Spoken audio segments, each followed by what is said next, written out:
의료기관 이용 중 장애인이 직면할 수 있는 각종 어려움. 이러한 문제들을 해결하고 만족스러운 의료 경험을 선사하기 위한 장애인 병원 이용 가이드 함께 알아볼까요? 먼저 의료기관의 이용 절차부터 알아보겠습니다. 의료기관을 제대로 이용하기 위해서는 예약, 병원 이동부터 병원 도착 후 원목과 접수, 진료과 위치 안내 후 이동, 진료과 도착 확인 및 대기, 진료, 진료 후 안내, 수납, 서류 및 처방 전 확인, 약 수령, 귀가에 이르기까지 절차에 맞는 일련의 과정을 거쳐야 하는데요. 각 순서마다의 자세한 참고사항을 알아볼까요? 가장 먼저 예약의 경우 전화, 인터넷, 병원 방문 등을 통해 가능하며 이후 병원으로 이동하실 때는 예약 일자를 정확하게 확인하는 것이 중요하고 만약 이동이 어려우시다면 교통약자 이동지원센터를 이용하실 수 있습니다.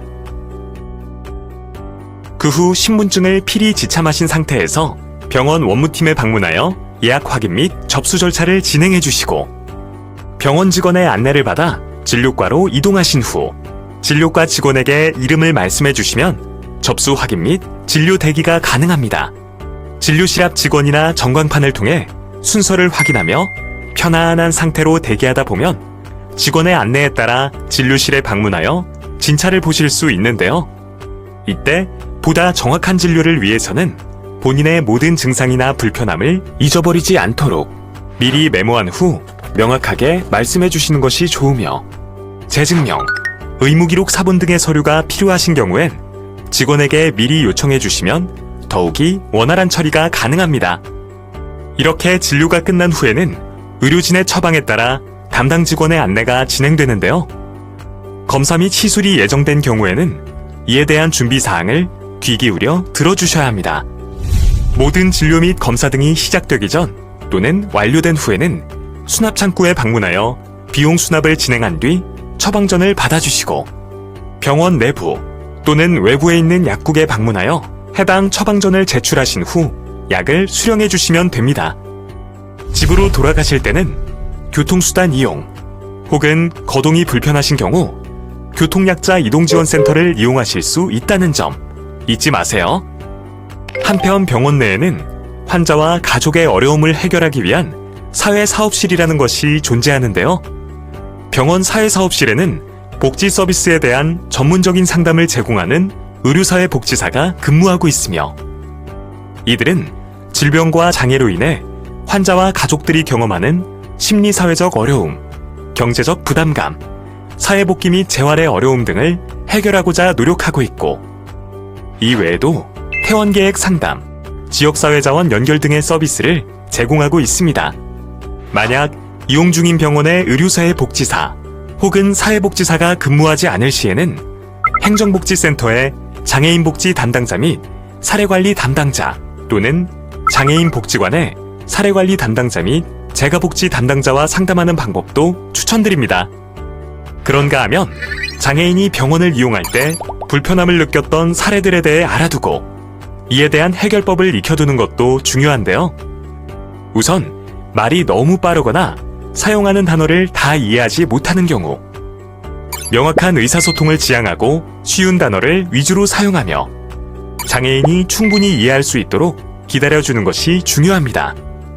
또 전문적인 의학 용어를 사용하는 경우 몸짓과 문자를 활용해 상담을 진행해주는 것이 좋은데요. 조금 더 세분화하여 알아볼까요? 먼저 언어장애를 동반한 뇌병변 장애인은 물어보고 싶은 점, 또 궁금한 점이 많지만 말을 더듬거나 느리게 하고 정확하지 않은 발음을 구사하기에 의사소통이 쉽지 않은데요. 이러한 경우엔 동행한 보호자에게 대신 질문하는 것은 피하고 직접 당사자와 눈을 맞추고 대화하는 것이 좋으며 의사소통을 위한 방법을 확인한 후 활용하는 것이 좋습니다. 또 예, 아니오로 대답할 수 있도록 간단하게 질문하며 뇌병변 장애인 당사자가 구어로 의사소통을 원하는 경우 시간을 가지고 들어주는 것이 필요합니다.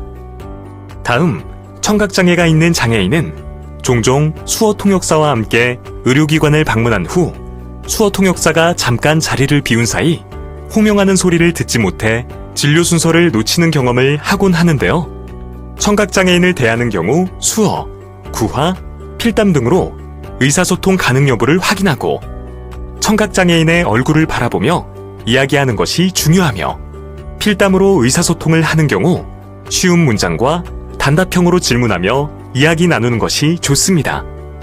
검사가 필요한 지적장애인은 정확한 검사를 위한 자세 유지와 호흡 참기 등에 대한 의사소통이 어려울 수 있는데요. 이러한 경우엔 여기가 어딘지, 무엇을 할 것인지 분명하게 설명하는 것이 필요하고 실제 연령에 맞는 말투와 태도로 대해야 하며 대화 중간에 생각할 수 있는 여유 시간을 주는 것이 좋습니다. 마지막으로 시각장애인이 병원에 방문해 진료를 볼 경우에는 보호자와 동반했을 시 장애인 당사자의 얼굴을 마주보고 대화하며 진료실 내의 의사와 물건 등이 어디에 있는지 그 위치를 알려주는 것이 좋습니다. 또 신체 부위 설명 시 직접 신체 모형이나 신체를 만질 수 있도록 도와야 하고 사물이나 상황을 명확하게 설명하며 가능한 간결한 표현을 사용하는 것이 필요합니다. 덧붙여 시각장애인이라고 하여 모두 볼 수 없는 상황인 것은 아니기에 먼저 어느 정도의 시각 능력이 있는지 확인하는 것이 좋겠죠? 다음으로 앞서 꾸준히 언급되었던 교통약자 이동지원센터에 대해 알아보겠습니다. 이동이 어려운 경우 이용할 수 있는 교통약자 이동지원센터는 충청남도 내 15개의 시와 군에 자리 잡고 있으며 전화, 문자 접수와 실시간 예약 접수를 통해 배차가 가능합니다. 또 이를 이용하기 위해서는 일련의 심사 절차가 필요한데요. 각 시군 이동지원센터에서 신청서 및 서류를 접수하신 후에 이용 가능 여부 적격 심사에 통과되면 이용자 등록을 할 수 있고 이후 이용이 가능해지는데요. 대상자로는 장애인, 고령자, 보호자, 그리고 교통약자법에 따라 교통약자에 준하는 사람으로서 각 지방자치단체의 조례로 정하는 사람 등이 있습니다. 단, 각 시군마다 운영시간과 운영 내용이 각기 다르므로 예약 전 홈페이지 또는 전화를 통한 확인이 반드시 필요합니다. 반면 교통약자 이동지원센터 외에도 장애인 생활이동지원센터라는 곳이 존재하는데요. 충청남도 내에는 총 15곳이 자리 잡고 있으며 각 센터마다 이용 기준은 다르나 장애인 등록이 되어 있어야만 이용이 가능하다는 점 꼭 숙지하시고 참고해주세요. 이처럼 장애인의 병원 이용을 더욱이 편리하게 바꿔나가기 위해 최선을 다하고 있는 충청남도 지역장애인 보건의료센터. 앞으로도 장애인이 겪고 있는 불편함을 줄여나가기 위해 항상 여러분과 함께하겠습니다. 충청남도 지역장애인 보건의료센터.